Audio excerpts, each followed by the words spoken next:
네, 안녕하세요. 허창우 박사입니다. 이 시간에도 지난 시간에 이어서 성 빈센치오 페레르에 관한 일화를 소개해 드리겠는데요. 성 빈센치오는 그가 태어나기 전부터 엄마의 태중에 있을 때부터 기적의 일꾼으로 알려지기 시작했다고 합니다. 성 빈센치오 페레르는 8명의 자녀 중 네 번째로 1350년 1월 23일 스페인의 발렌시아에서 태어났습니다. 성 빈센치오가 태어나기 전에 그의 아버지는 꿈을 꾸었는데요. 꿈속에서 도미니코 회의 한 신부가 설교를 하고 있었습니다. 그런데 신부가 설교를 멈추며 한 아이가 태어날 텐데 그는 도미니코 회 신부가 될 것이며 천국이 기뻐하고 지옥이 두려워하는 많은 일을 할 것이다 라고 말했습니다. 그의 어머니는 이전 임신 때에는 많은 어려움이 있었지만 이번에는 매우 기분이 좋고 편안했습니다. 성 빈센치오 부모님의 집 근처에는 앞을 보지 못하는 한 여자가 살고 있었다고 합니다. 그런데 어머니는 한 달에 한 번씩 그녀에게 꽃을 가져다 주곤 했다고 합니다. 그런데 임신을 했으므로 그 맹인에게 꽃을 주면서 안전한 출산을 위해 기도해 주세요 하고 부탁했습니다. 그러자 그녀는 고개를 숙이며 하느님께서 성 빈센치오의 어머니에게 은혜를 베풀어 주시기를 기도드렸는데 그때 갑자기 큰 소리로 당신의 태중에 있는 아기가 나의 시력을 회복시켜 줄 것입니다 하고 외쳤다고 합니다. 그리고 그녀는 태중에 있는 성 빈센치오가 기쁨으로 뛰노는 것이 보인다고 외쳤습니다. 이렇게 해서 성 빈센치오의 명성은 그가 태중에 있을 때부터 알려지기 시작했습니다. 1367년 성 빈센치오가 도미니코 수도회에 입회할 때의 일입니다. 수도회 원장 신부님은 꿈을 꾸었는데 성 도미니코께서 17살 된 젊은 청년과 함께 그에게 나타나서 자신을 소개했습니다. 그리고 그 다음날 아침 지난 밤 꿈에 보았던 젊은이가 청원자로 입회한 것을 목격했습니다. 그런데 바로 그 젊은이가 성 빈센치오인 것입니다.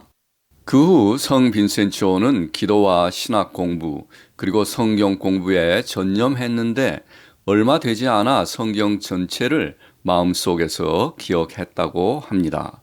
또한 그의 히브리어 지식은 완벽에 가까워서 구약의 어디라도 히브리어로 말할 수 있었다고 합니다.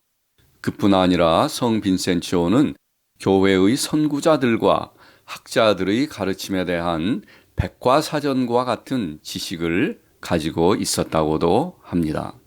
성 빈센치오의 사명을 이해하기 위해 우리는 그때의 시대 상황을 살펴볼 필요가 있는데요. 당시는 그야말로 혼돈의 시대였습니다. 교회의 역사상 최초로 교황청이 갈라져 두 명의 교황이 서로 자신의 정당성을 주장하고 있었고 그 여파로 사회에는 각종 이단적인 가르침이 만연하고 있었습니다.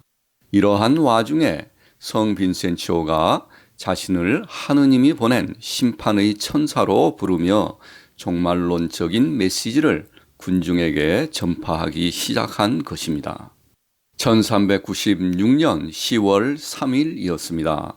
성 빈센치오께서는 극심한 고열로 사경을 헤매고 있었습니다. 그때 예수님이 나타나셔서 그의 얼굴에 손을 댔습니다.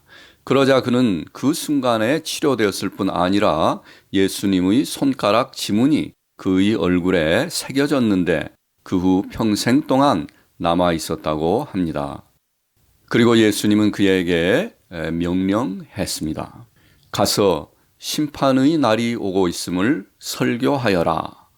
그래서 이 미션의 중요성을 인식한 교황은 성 빈센치오께서 지역에 제한받지 않고 어디에서든지 자유롭게 설교할 수 있도록 특별한 배려를 해 주셨습니다. 그리하여 성 빈센치오는 유럽 전역을 다니며 다가오는 심판에 대해 말씀을 전파했는데요. 그가 전파할 때마다 놀라운 일들이 일어났습니다. 하루는 성 빈센치오가 데살로니가 근처에서 심판이 임박했으며 바로 그 자신이 요한계시록 14장 6절에 기록된 심판의 천사이다 라고 말했습니다.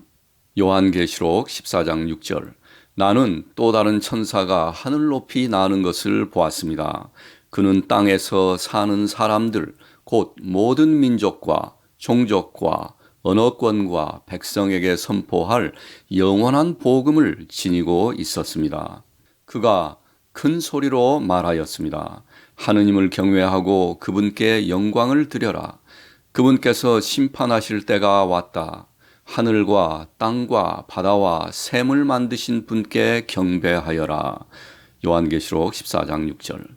그리고 그는 이 설교를 하는 동안 죽은 한 여인의 장례를 치른 후 이제 막 땅에 묻고 돌아온 사람들에게 그 여인의 관을 다시 무덤에서 꺼내어 그녀의 시신을 가져오라고 명령했습니다. 그리고 그들이 그렇게 하자 성 빈센치오는 말했습니다.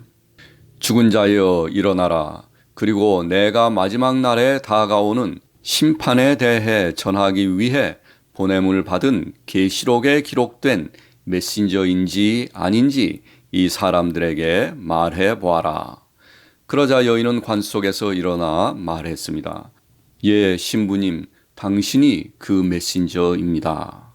그리고 여인은 다시 누웠고 몸은 생명 없이 다시 경직하게 되었습니다.